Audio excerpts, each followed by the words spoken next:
to terrorists have nuclear weapons. We want to keep the number of countries that have nuclear weapons small, and that's why Iran cannot have a nuclear weapon, on top of all the other things that we might be worried about, that they themselves could use it, that they could use it in leverage in economic control or economic negotiations. We just don't want them to have a nuclear weapon. Now, what we did here is that we effectively degraded their conventional military capability.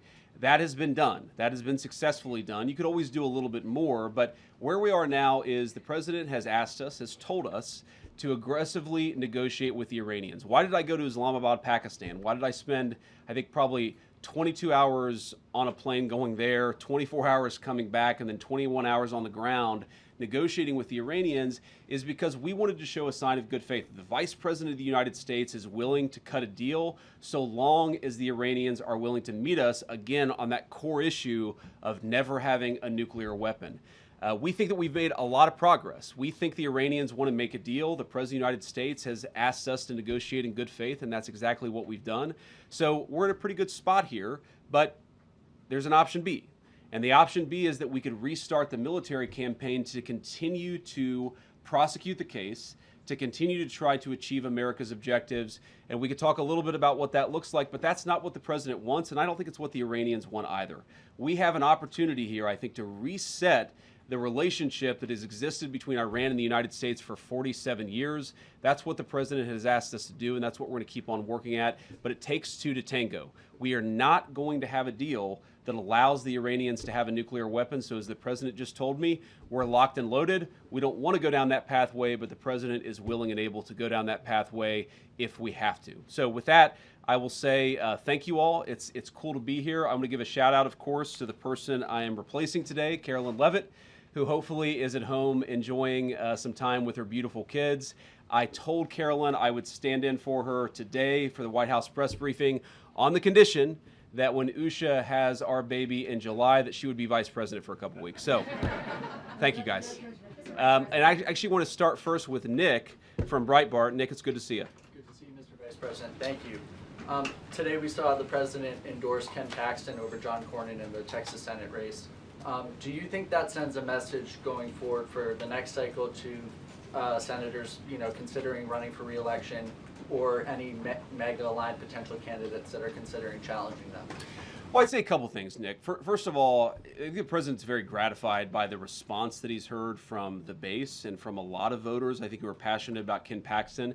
We think Ken Paxton is going to be a great senator for the people of Texas, but most importantly, a great United States senator who can work on solving the problems that all of us confront as a country together. I've known John Cornyn for a long time, but unfortunately, when it really counted, Ken Paxton was there for the country, was there for the president, and that's why he ultimately earned the president's endorsement. He thinks he's going to be a better senator, thinks he's going to make a better candidate, and so I do think it sends a message, but really not just the endorsement, but one of the things the president has done very effectively, going back 10 years in his leadership of the Republican Party and the country as President of the United States, is he said, I want people who fight for the good. I want people who can't be bought by corporate lobbyists, who can't be bought by Wall Street, who can't be bought by special interests, who are going to go to Washington and fight for the people who actually elected them to those positions. And I think one of the things we've seen in the Republican Party, while I can't say that all of our representatives are perfect or all of our senators are perfect, we have seen a much better crop of talent come into Washington since Donald Trump has been the leader of the party and the leader of the movement. I do think we're going to continue to see that happening. But I think the message that people should take from this is fundamentally, you have got to serve the people who sent you. And if you don't do that, you're going to find yourself out of step with voters or out of step with the President of the United States, and that's not a good place to be politically. Thank you. Yeah.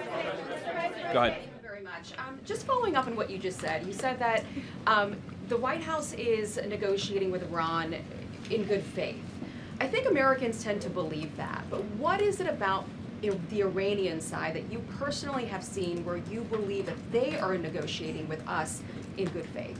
Well, first of all, I'd say it's a very complicated country, and it's a country that I wouldn't pretend that I understand even after as deep as I've been involved in this process from the very beginning. It's a great and proud civilization, amazing people. We obviously have a great Iranian American community here in the United States of America, smart people, very hardworking, and you see some of that in the negotiating team on the other side. You also see some very hardline positions in the negotiating team on the other side. And so I think you see that conflict, the fact that maybe the Iranians aren't themselves quite clear in what direction they want to go to. They also are just a fractured country. So you have the leadership of the country, there's the supreme leader, and there are a lot of officials below the supreme leader that has some influence in the negotiation. It's not sometimes totally clear what the negotiating position of the team is. And I don't know if that's sometimes bad communication, if that's bad faith. I wouldn't pretend to venture a guess there, but I will say with confidence, it's sometimes hard to figure out exactly what it is that the Iranians want to accomplish out of the negotiation. So what we've done is tried to be as clear as possible. What are our red lines? What are the things that we're willing to be accommodating on, and what are the things that we absolutely must have? And as the president has said ad nauseum, and I think I've said it a lot too, Iran cannot have a nuclear weapon. We want to see not just the commitment to not have a nuclear weapon, but the commitment to work with us on a process to ensure that not just now, not just when Donald Trump is president, but years down the road that the Iranians are not rebuilding that nuclear capability. And that's what we're trying to accomplish in the negotiation. Sorry, you had a follow-up. Yeah, just for Americans at home, because this has been going on for several weeks now. I think what people just want to know is, do you personally believe that the Iranians will come to a deal? Because we keep seeing this over and over again when they go back and forth. So do I personally believe it? The honest answer is, how could I possibly know, right? And you negotiate with people, and sometimes you feel like you're making progress, and sometimes you feel like you're not making progress. What I think is that the Iranians want to make a deal. What I think is that the Iranians recognize that a nuclear weapon is the red line for the United States of America, that they've internalized that, but we're not going to know until we're actually putting pen to paper on signing a deal. We've had a lot of drafts, a lot of pieces of paper going back and forth, but I will not say with confidence that we're going to reach a deal until we're actually signing a negotiated settlement here. And I think that it's ultimately up to the Iranians whether they're willing to meet us, because I think we're certainly doing a good job, and we're certainly negotiating in good faith. We're going to have to see what ultimately happens with them. I can't say with confidence because I don't know what's in the mind of the other side. John? Mr. Vice President, thank you. I want to ask you about that $1.8 billion fund set up, weaponization fund as it's being called. Why should taxpayers be paying to settle a $10 billion lawsuit that was brought by the President of the United States? And should people that attacked the Capitol building and assaulted police officers, should they be eligible, should they receive money? Should they receive money from this fund? Well, let me say a couple things about that. First, John, I think in some ways the media has misrepresented what this is actually about. This is about compensating Americans for the lawfare that we saw under the last administration. And by the way, anybody can apply for it. Republicans can apply for it. Democrats can apply for it. As you know, the President of the United States has pardoned a number of Democrats who he felt were actually subject to this lawfare. I mean, if Hunter Biden wants to apply for this particular fund, he is welcome to. It's going to go through a normal process where we vet everything, where we try to identify whether people's claims are actually legitimate. But here's the question. You say, why should taxpayers fund this? Whenever the United States government incurs legal expenses, it pays out those legal expenses. When it's settling a lawsuit, it pays out money to settle that lawsuit. And the question is a dollar of this money going to the Trump administration? No. Is a dollar of this money going to Donald Trump personally? No. Is a dollar of this money going to Donald Trump's family? No.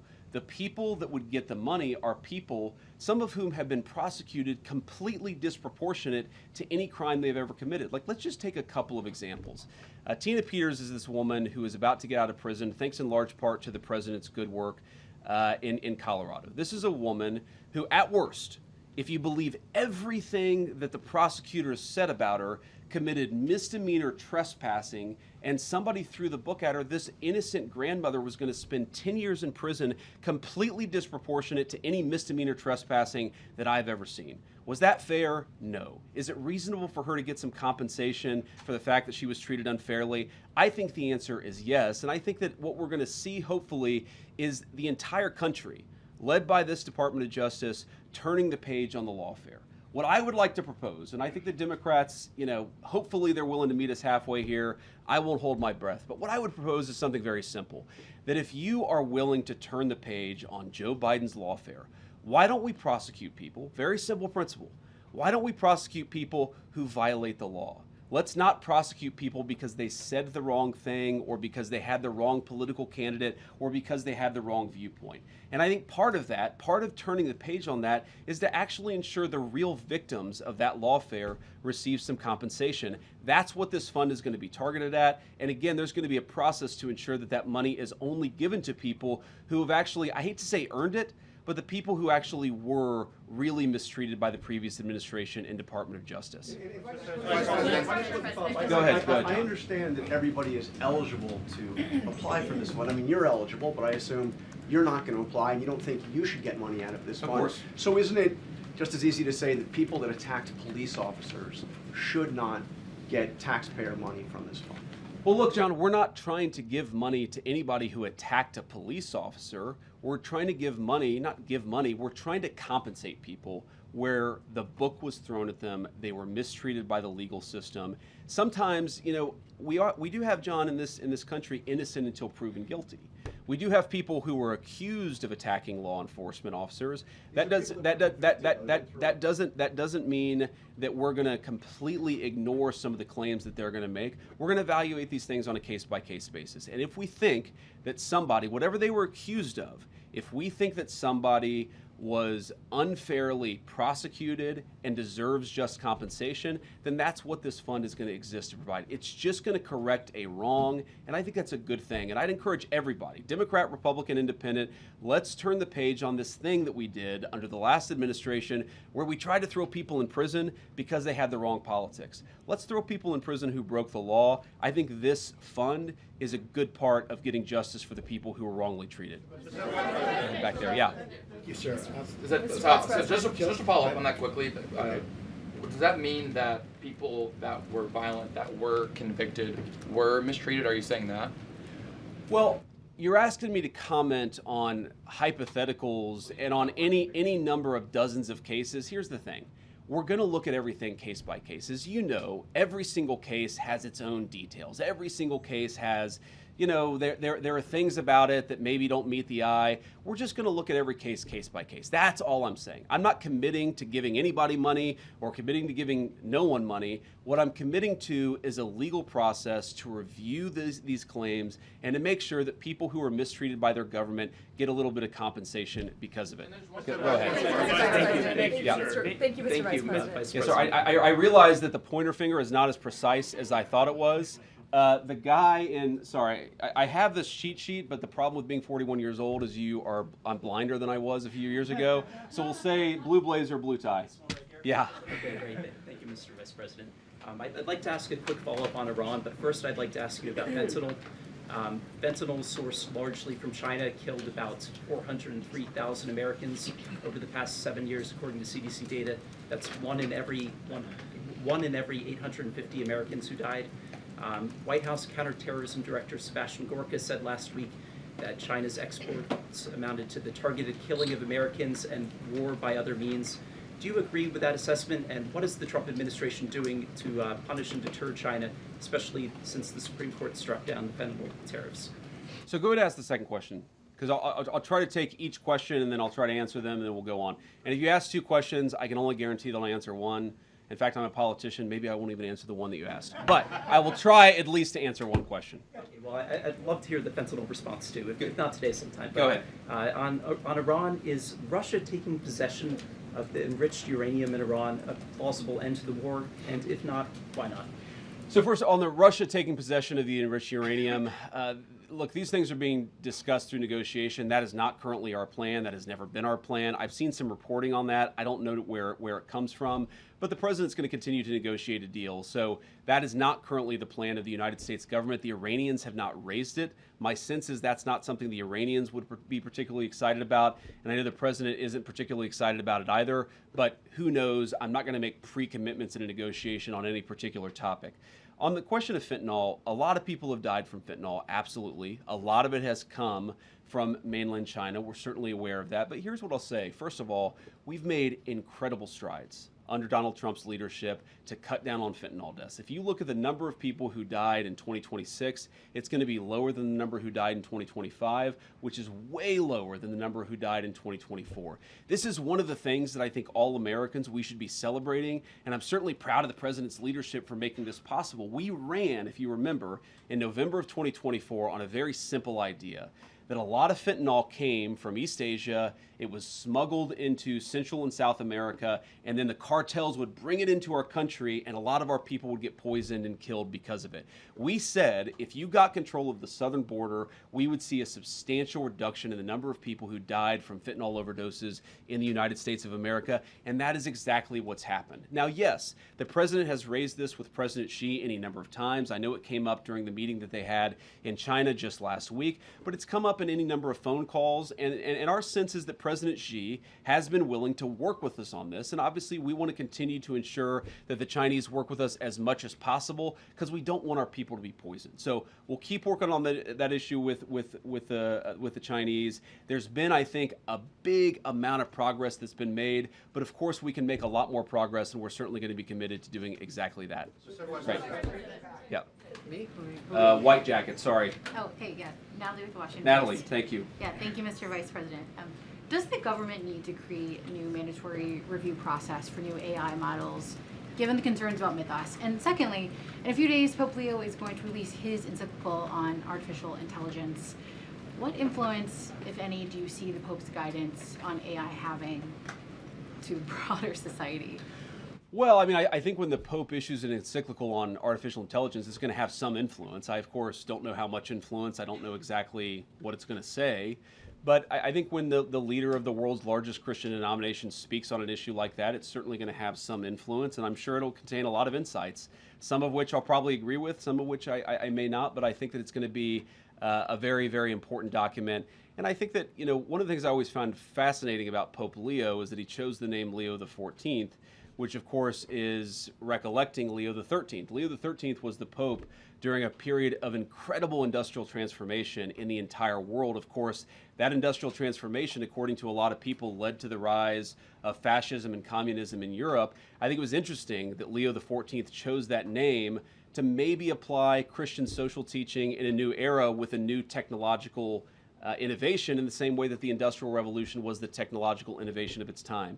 So I think it'll be fascinating. I'm looking forward to reading it. My guess is it's going to have a lot of influence. On the question of what our policy is going to be, look, what we're trying to do in the Trump administration is very simple. The president wants us to be pro-innovation. He wants us to win the AI race against all other countries in the world. He recognizes that AI is going to be an important tool, not just for our economy, but for our military. And so he wants to ensure that we are winning that particular race. We also want to make sure that we're protecting people. We're protecting people's data. We're protecting people's privacy. I think with this Mythos release, one of the things that we're very focused on, of course, is whether not necessarily the developers of Mythos, but whether some other bad actor could use Mythos to target various cybersecurity vulnerabilities. So it's something that right now we're working in a collaborative way with the technology companies, and we're just trying to make sure that the American people are as safe as possible. I'm not going to get ahead of the executive order or any other actions that are going to come out, but we're trying to balance those two things. We want to be pro-innovation. We recognize, I mean, artificial intelligence could be great. It could help us find cures to diseases that currently, you know, people are dying from or suffering from. It also does have some downsides, and we're trying to balance that safety against innovation, and we think that we've got the right balance here in the Trump administration, but it's something we're going to have to keep on working on because that's just the nature of these technologies is they certainly change. Let's go. Is that Reagan all the way in the back? Daily Caller? There we go. Okay. I figured out finally how the seating chart works.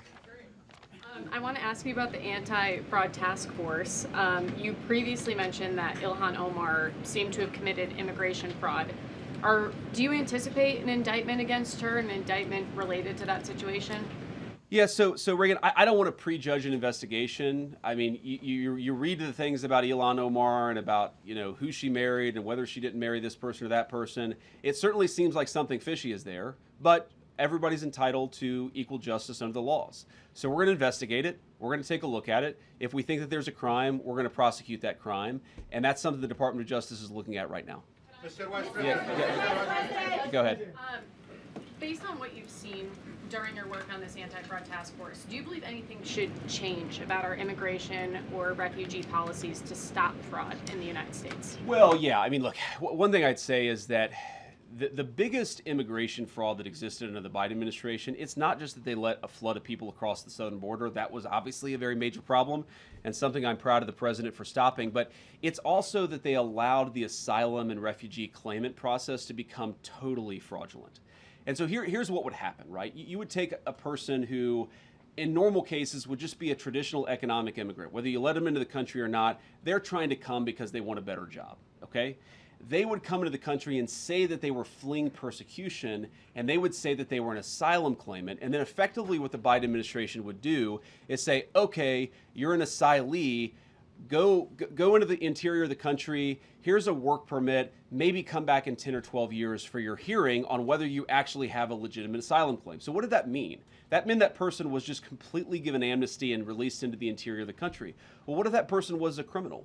What if that person actually had a violent history? We didn't do any of the work necessary to ensure that the people coming into our country claiming to be asylum claimants actually had anything legitimate or anything good in their background. So that is a serious problem. It is something that we have fixed in the Trump administration, but fundamentally that loophole, you're gonna see sometime in the future, somebody is going to try to exploit that loophole, and it's one of the things that we're very focused on in the fraud task force is making sure that the people who exploited that loophole are actually prosecuted for it, assuming they committed a crime. Yes. So I don't know your name. You have a beautiful cross necklace, though. So go ahead. Kara Castronovo from Lindell TV. Hi, Thank you Kara. so much. I have two questions.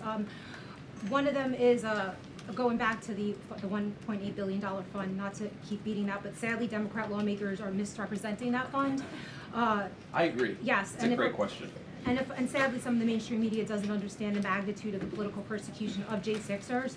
So if a violent offender like a J6er was still over-sentenced and mistreated, literally some of them were sentenced to 24 years in prison, put on unconstitutional pre-trial detention, literally tortured in cages, wouldn't that person still be able to apply for the fund because of due process? And this is why we say, just to answer that very briefly, this is why we say we have to evaluate this thing case by case, right?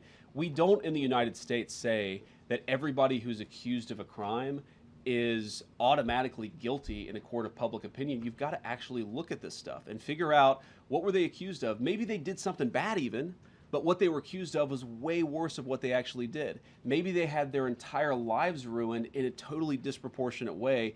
That's fundamentally illegitimate and political. And I find, just Carol, on this point, one of the interesting things about the American media is there is a fascination. If you go to any American law school, there are these, prisoner rights clinic. There are people who objectively committed heinous crimes, but the American media and the American Legal Academy has decided that even though they committed bad crimes, their sentence was disproportionate, they were mistreated in some way. You know who never ever gets an ounce of sympathy when it comes to that disproportionate sentencing is people who voted for Donald Trump and participated in the January 6th protest. Go to your second question. About Pete Davidson, he made a horrific, obscene joke about the murder of your friend Charlie Kirk. What does this still say about where our political divisions have gone, and what are you specifically doing to bridge the divide, especially as a potential future president? Well, sorry, who was it that said something? Davidson made a really obscene joke about Charlie Kirk. So what are you doing as a potential future candidate or president to bridge the divide? Well, first of all, I'm not a potential future candidate. I'm a vice president, and I really like my job, and I'm going to try to do as good of a job as I can. But let me just say this. So you talked about Pete Davidson, who said something bad about Charlie Kirk. Look, Charlie was a very, very dear friend, but more importantly than that, Charlie was a father of two beautiful kids, and he did not deserve to have all of those moments with his kids, all of those moments with his beautiful wife taken from him in the way that happened. I would expect everybody with a heart or a conscience would say whatever we agreed or disagreed with about his particular viewpoints, this is a tragedy and it's totally unacceptable that it happens in the United States of America. To their credit, a lot of the reporters in this room, even though I don't agree with their politics, they were open about the fact that what happened to Charlie was disgusting and it shouldn't happen in a civilized country. You talk about bridging the divide. I mean, one thing that happened that hits, not quite literally close to home, but there was a very terrible shooting that happened today at a Muslim community center. It seems like 3 people are dead, plus the shooters. And, that community center is actually very close to this restaurant that Ush and I go to every time we visit. Her family lives in San Diego. She was born and raised in San Diego. Every time we go to San Diego, we go to this restaurant that is like maybe a 5-minute drive from this community center.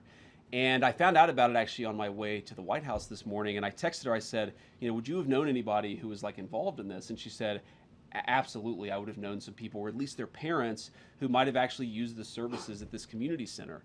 I don't know a single person who would say anything other than what I'm about to say, which is that type of violence in the United States of America is reprehensible, and I encourage every single American to pray for everybody who was involved and affected by it. We don't want that to happen in our country, and may God rest the souls of the people who lost their lives. What I do find a little distressing is that while every person I know, every politically conservative person I know would say exactly what I said about these innocent people who were killed, there were a lot of people who were celebrating the death of Charlie Kirk. And I think one way that we can bridge the divide is just have a very simple principle in this country. Number one, we don't want the government throwing people in prison because they have bad politics, however you define bad politics. Number two, and way more importantly, political violence, wherever it comes from, is unacceptable in the United States of America. Let's talk with one another, not shoot each other when we disagree. I think that's the principle that everybody in this room agrees with. It's certainly the principle the President of the United States agrees with. Okay. All right. Sorry. I'm gonna try to read this here. I'm sorry. Okay. Okay, that was kind of interesting, so I'm going to give you the question. All right, go ahead. So last week, the Pentagon halted deployment of 4,000 troops, U.S. troops, to Poland. This is in direct contradiction to President Trump explicitly promised not to reduce the troop level in Poland. So I'm going to ask you this question, which many people in Poland think.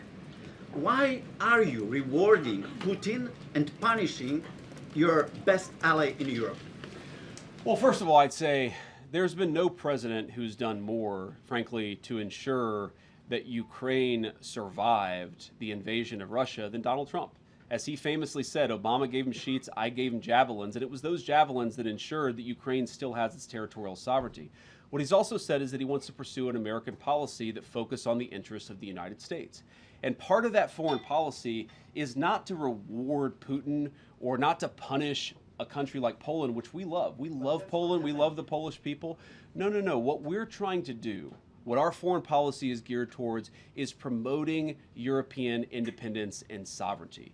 We want Europe to take more ownership over its own territorial integrity. We want Europe to step up in a big way. Now, I think you said 4,000 troops. We've not reduced the troop levels in Poland by 4,000 troops. What we did is that we delayed a troop deployment that was going to go to Poland. That's not a reduction. That's just a standard delay in rotation that sometimes happens in these situations. But here's the fundamental problem. Poland is capable of defending itself with a lot of support from the United States. We're not talking about pulling every single American troop out of Europe. We're talking about shifting some resources around in a way that maximizes American security. I don't think that's bad for Europe. That's encouraging Europe to take more ownership. The United States cannot be the policeman of the world. We want to be good allies. We want to make sure that our troop presence promotes regional stability in Europe.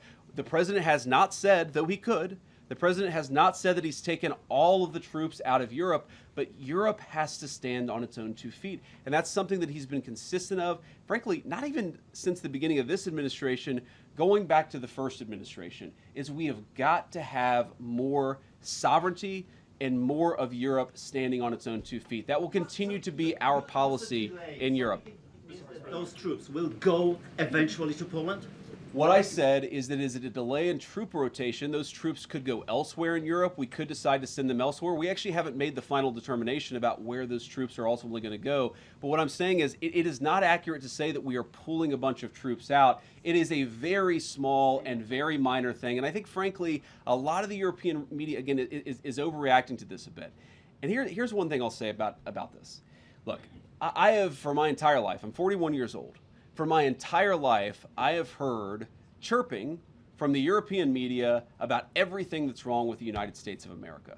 We don't have this, we don't have that. We don't spend enough on health care, even though part of the reason why we spend so much on defense was because we have tens of thousands of troops in Europe. I think that if the European media wants to attack the President of the United States, they need to start looking in the mirror. All he has said is that we're going to be good allies, we're going to be good friends, we're going to be trading partners, but it is reasonable for Europe to take a little bit more ownership over its continental integrity. Caitlin. Vice President, I have a question on the war, but just to follow up, you previously told me that anyone who assaulted a police officer on January 6th should go to prison. So why not rule out giving them taxpayer-funded money? Well, Caitlin, what I said is we're going to look at everything case by case. But why not rule it out? Because, Caitlin, there are people who I don't know their individual circumstances, and I don't rule things out categorically when I know nothing about a person's individual circumstances. Let's say a person is accused, let's say hypothetically, a person is accused of doing something that they never actually did, that they got a kangaroo court, that they had a judge who mistreated them. I think that we should look at those things case by case. We're not making commitments to give anybody money. We're just making commitments to look at things case by case. But just to follow up on the war, you last week denied that the president said he was not taking Americans' financial situations into consideration when he's making decisions on the Iran war. He was asked about that again. He stood by it, called it a perfect statement, and said he would make it again. Do you believe that Americans' financial situations should be taken into consideration when you're making decisions as an administration about the war? See, Caitlin, what you did is you misrepresented the question that I was asked, and then you misrepresented the answer that I gave. What I said is that a question that was asked where the president allegedly said that he didn't care about Americans' financial situations. He never said that. What he said is that it was totally taken out of context. What he said is that when he is negotiating with the Iranians, he's focused on the national security objectives that he's trying to achieve.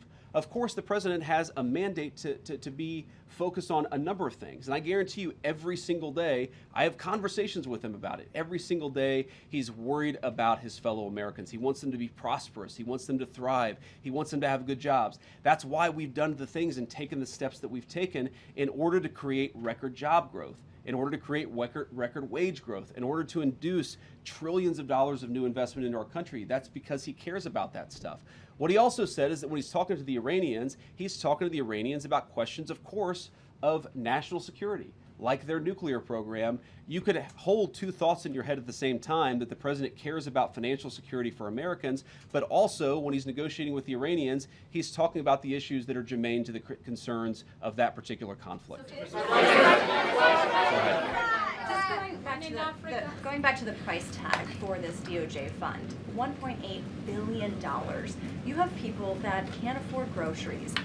Gas is high. People are making sacrifices in their personal lives to accommodate for this rise in prices. People are telling us that they feel financially worse off. They're very concerned about the uncertainty. How can you justify that amount of taxpayer money for that fund when people are struggling? What do you say to Americans who wonder why this fund is getting all this money and I can't afford basic life amenities? Well, let me say a couple things about that. First of all, you said $1.8 billion, and it's important for people to realize we're not just writing a $1.8 billion check. We're going to take a lot of people who are going to apply and say that they have been mistreated by their government. We're going to handle those situations case by case, and if we determine they were in fact mistreated by their government, we think it's reasonable to give them just compensation. But when you talk about funds and pots of money that are out there, I mean, thanks to Donald Trump's leadership and the working families tax cut, we put $40 billion into a rural health care fund in order to stop the closure, or at least prevent some closure, of rural hospitals and rural clinics that had been decimated under the Biden administration. We had a piece of tax legislation that put hundreds of billions of dollars into the pockets of families. No taxes on Social Security, no taxes on overtime, no taxes on tips. So I reject the idea that we can't walk and chew gum at the same time. We can give just compensation to people who are mistreated by the government. we can also make sure that the American people, we do everything that we can to make their lives better, to make them more prosperous, to give them better jobs. That is the primary focus of Donald J. Trump's White House. That's the question all of us ask every single day is, how do we make our fellow citizens more prosperous? We can do that while also taking care of people who were mistreated by the last administration. Go ahead, sir. Yeah. Thank you, Mr. Vice President. Thank you very much, Mr. Vice President, Mr. Kurdi's here. After the ceasefire with Iran, drone and missile attacks on the Kurdistan region have not stopped. That happened yesterday as well. What is your position on this issue, and what do you expect from the new Iraqi government regarding the control of militias? Well, as you know, you've asked the president this question before, and we certainly love the people of Kurdistan. Anytime that drone attacks or missile attacks are hitting anybody, but particularly civilian populations, that's not something we like to see at all. And it's one of the things that sometimes happens. Unfortunately, these ceasefires, they're not always perfect. We've seen that in Gaza. We've seen that certainly in Iran and some of its neighbors. But we have seen a significant reduction in violence over the last few weeks of the ceasefire. And look, fundamentally, the president's been quite clear. This is going to go, again, in one of two directions. We're going to restart the war, which is not the preference of the president of the United States. We're going to restart the operation, or we're going to strike a deal, and I think that's an important thing. That's what we're focused on, and that's what we're going to keep on working towards. Okay. It is very... Okay. In like the purple, kind of the purple dress there, yeah. Go ahead. Thank you, Mr. Vice President. No, go ahead. Thank you so much, Mr. Vice President. Rowena Ortiz with Turning Point USA. There has been an uptick in religious violence across the country. What's your message to protect people across all faiths in America? I appreciate that question. Obviously, Turning Points would know a lot about this issue. As we talked about earlier, you guys have been the subject of a fair amount of violence yourself. I guess what I would say is the principle of religious violence is particularly disgusting, especially in the United States of America. And as a devout Christian, I would say it's one of the most anti-Christian things and anti-American things that you could do. And here's why. One, because a fundamental principle of all the great faiths is we are all children of God, and because of that, we are endowed by certain rights that are unique to our status as human beings. You violate those rights, most importantly, when you commit violence against another person. You can violate them in other ways as well, but the most profound way to violate the fundamental right of human dignity is to commit violence. But here's why the religious piece of it is particularly egregious. One of the fundamental American rights that I think came from our Christian heritage as a civilization is the idea that we respect people's religious freedom, in part because we respect them as human beings, but also because we respect their right to find their own pathway to God. You can't force anybody to a pathway to God. They have to, through their own free will, find God themselves. That's one of the reasons why that right of religious freedom is the very first right enshrined in our Constitution. So when you commit acts of violence, you're committing an act against this fundamental idea that people are created in the image of God and that they have the right through their own free will to find God however they might want. And as a Christian, of course, you might have your preference for how they find their pathway to God. They have to find that choice. And anybody who would commit violence against another human being in the name of religion is, I think, doing something that is a violation, of course, of the laws of man, but I think more importantly, it is a fundamental violation of the laws of God. Let me go with. Okay, Garrett, you have your hand up. Garrett, that's right. That's right. Yeah. Okay. Thank you, Mr. Vice President. Midterms are well underway. You've got voters going to the polls in 6 states today. You and the president ran on a platform that included no new wars, cutting gas prices, cutting inflation. What do you say to the people who are going to the polls today and who feel like those promises are unkept? Well, I'd say a few things. First of all, we've delivered great wins for the American people. We ran on delivering tax cuts to the American people, which we did, the largest tax cuts in American history. We ran on cutting taxes, particularly on people who were working on overtime, working on tips. We cut taxes for those Americans. We ran on the promise of bringing investment back into the United States of America, that rather than factory closures, we were going to have factories opening. And we've seen both construction jobs in manufacturing, but also manufacturing jobs have great rebounds under the Trump administration and under our leadership. We are very aware that because of what's going on in the Middle East, gas prices have gone up, and a lot of Americans are struggling because of that. Our view is that it is a temporary increase. We're taking a number of steps to try to push back against it and try to ensure that Americans are paying as little at the pump as possible. But I feel quite confident after we've taken care of business in the Middle East, those prices are going to come down. And there have been a lot of prices, as you know, a lot of prices from rent to housing, where we still got a lot of work to do, but we do see some real progress made across the economy on pricing, but also on people's jobs. Okay. I have John. I'm going to call on John. I'm just going to start calling John Rosh. Yes. Great to see you too. Thank you. So Trump initially said that the war would last 6 weeks. We are now, it's been going on for 11 weeks and 3 days. What's your message to the American people as to why it's gone on so long and it hasn't ended yet? Well, first of all, the president said it's going to be a short-term operation, and I think that has proven out to be true. The active period of conflict lasted about 5.5 weeks, and now we've been in this ceasefire where we're trying to get a negotiated settlement that gets the American people the things that we need for our national security. So I've said before that we're going to go one of two options here. We're going to have a good settlement that actually gets the American people what they need, or we're going to go back to a kinetic operation. Obviously, the president prefers to get that settlement. I think the Iranians prefer to get that settlement. But regardless of what direction the president ultimately goes down, whatever he ultimately decides, I think it's important for the American people to know two things. Number one, it will be for their security and their prosperity. That's why we're doing this. And number two, this is not going to be the sort of thing that lasts forever. I think a lot of Americans, especially in my generation, who are worried about forever, endless conflicts, we have to remember, I think you said 11 weeks, a big chunk of that has been a ceasefire. This is not a forever war. We're going to take care of business and come home. That's what the president's promised, and that's exactly what he's going to deliver. Go ahead. Yes.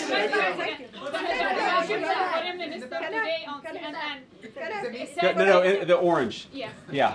Guys, please don't shout over each other. Thank you, Mr. Vice President. The Egyptian Foreign Minister today, in an interview on CNN, he said that the Arab countries are working with you on a memorandum of understanding between the U.S. and Iran that can lead to a deal.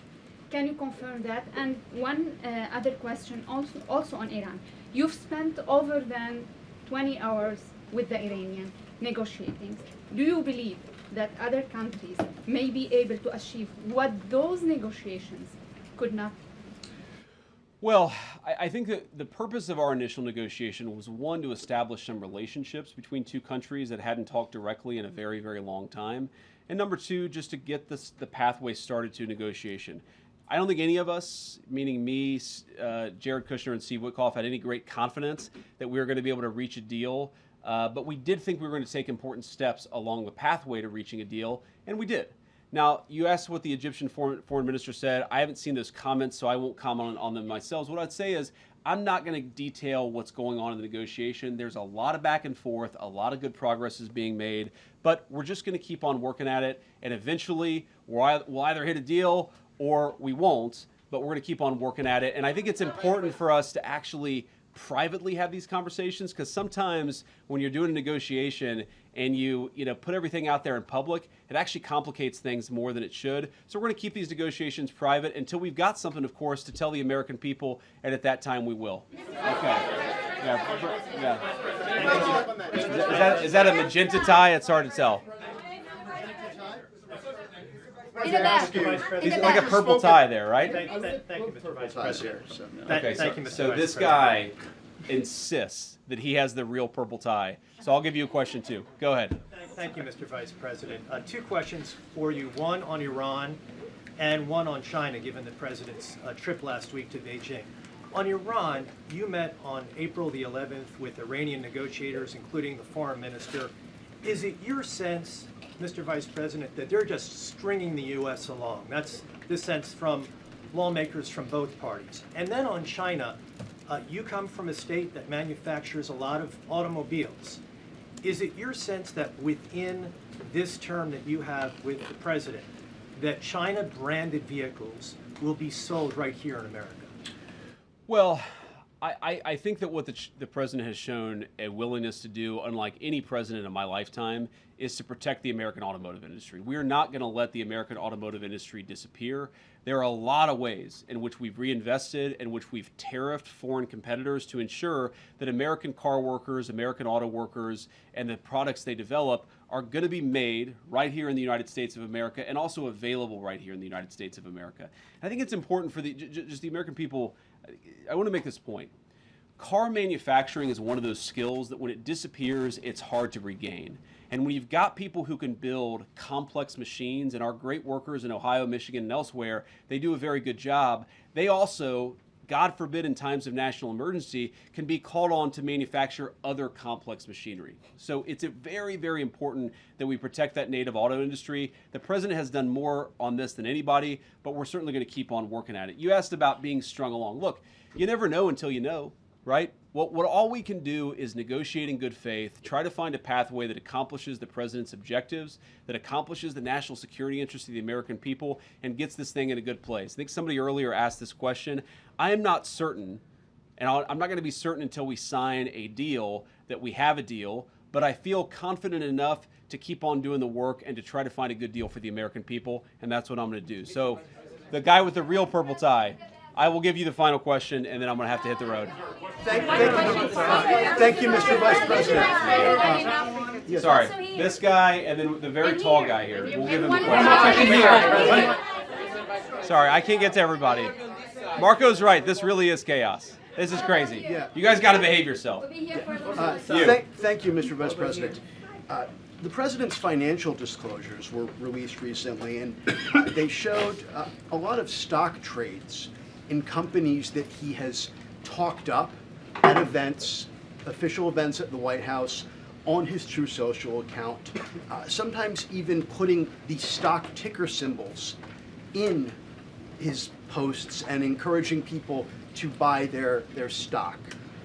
Americans, according to recent polling, are increasingly describing the president as corrupt. And trading stocks... This is a hell of a question. Thank you, sir. Trading individual stocks is something that you said that public officials should not be able to do when you ran for Senate all those years ago. And yet the president, who arguably has access to more non-public information than your average senator, is not only buying and selling individual stocks either through his trust. Okay. What's the question? The question is, the question, sir, is how can you and your administration argue to Americans that you're cleaning up corruption, you're preventing fraud, you're fighting the sorts of things that harm people and people's financial situations, when the president seems to be talking up stocks that he owns, selling them, and enriching himself? Okay, so here, let me answer your question here. That was a doozy. Before I answer your question, I want to just observe there are different ways to ask a question. Okay, you can just ask a question and try to get your answer, or you could do like a speech where you say, you know, Mr. Vice President, you're a terrible human being, and so is the president, and so is the entire cabinet. And then I'm like, what's your question? And then your question is, how dare you? Come on, man. Have a little bit of objectivity in the way that you ask these questions, because there were a lot of things in that speech masquerading as a question that didn't actually get asked, okay? Number one, the president doesn't sit at the Oval Office on his computer on his like Robinhood account buying and selling stocks. That's absurd. He has independent wealth advisors who manage his money. He is a wealthy person. He has had success in business. He's not making these stock trades himself. And your question imputes that.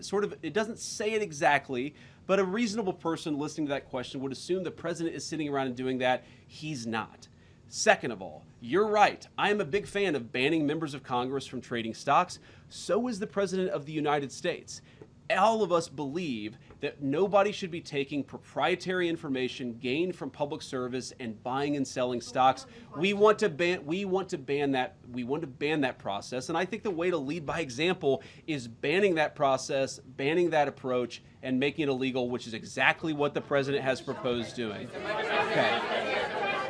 Yes. Thank you, sir. Jordan Conrad, with Gateway Pundit. I'll try to make this short. There was, you might have seen this, there was a massive United Kingdom rally in London just last weekend. They were protesting mass illegal immigration and the replacement of British culture. What message do you think this should send to globalist European leaders and to leaders here? And also, I wanted to ask about several House members are revamping this push to pass it's called the Dignity Act, but it's really just an amnesty bill giving work visas and allowing millions of illegals in the country. Is that something the White House wants to see stopped in the House? Well, number one, I don't like giving amnesty to anybody. Number two, since you asked about Great Britain and the United Kingdom rally, one of the great ironies of this job is that for the past couple of years, you see these protests break out all over the country, and sometimes they're fairly well attended, and sometimes they're very poorly attended. Everybody holds these signs saying "No Kings," right? And how many Democratic lawmakers have I seen holding up signs that say "No Kings"? They are very, very insistent that we not have kings. And then King Charles comes to the congressional chamber, and these guys break out in rapturous applause. So maybe they don't care so much about kings as they pretend that they do. Maybe they just don't like the agenda that we're implementing that's actually making American workers and American families safe and prosperous again. But to answer your question about this immigration issue, look, one of the problems that we have in all of Western societies is that we have a lot of people who've decided, Wall Street bankers, corporate lobbyists, and government officials, that what the United States and what the West need is more and more cheap labor. What we believe in this White House is what we need more and more of is high wages for American workers and investing in our own people. What you see all over the West, and it's kind of crazy, is this idea that the way to generate prosperity is to bring in millions and millions of unvetted people and drop them into your neighborhoods, and we simply reject that idea. So to everybody in the UK who rejects that idea, I'd encourage them to just keep on going.